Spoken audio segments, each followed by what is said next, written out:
Connue pour immuniser durablement, la rougeole semble avoir des effets secondaires inattendus en Afrique de l'Ouest. Au Mali et en Guinée-Conakry, des professionnels de santé constatent que des enfants guéris reviennent malades d'autres infections. Pour élucider cette problématique, le Centre universitaire de recherche clinique a mené une étude d'envergure à Bamako entre fin 2022 et début 2026. Étude de l'amnésie immunitaire consécutive à une infection par la rougeole dans certaines régions africaines.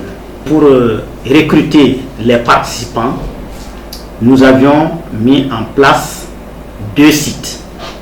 Il y a un site qui a été mis en place au niveau du centre de santé de référence de la commune 6 à Sornico, et il y a un deuxième centre qui a été mis en place au niveau d'un CESCOM qui est situé à Bakorobabou.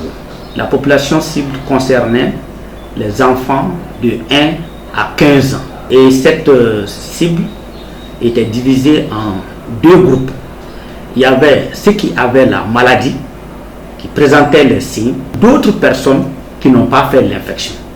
C'est d'abord vraiment le consentement, la volonté de façon claire exprimée, après avoir expliqué le projet en long et en large, et se prêter aussi aux différentes questions de la personne qui est en face, jusqu'à ce qu'il comprenne et que lui-même de façon délibérée accepte de participer ou que son enfant participe au projet.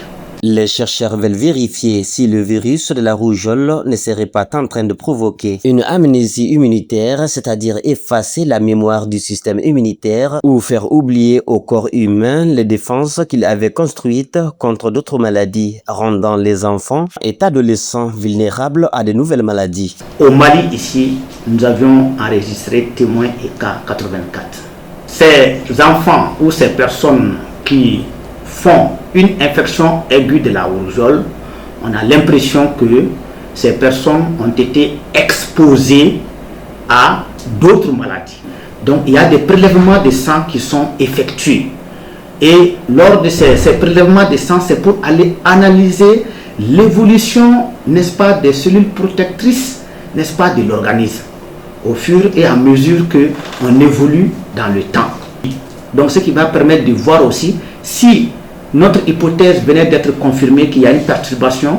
Est-ce que cette perturbation, elle est précoce ou bien elle est tardive?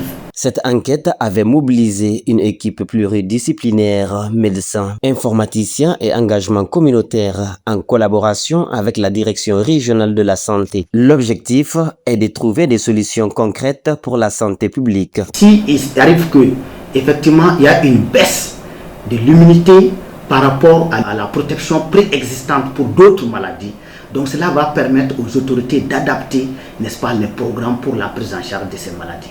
Les résultats finaux sont attendus pour la fin 2026. L'enjeu est crucial, mieux protéger la santé à long terme des personnes ayant survécu à la rougeole. Restez connectés sur nos pages pour la suite de l'enquête.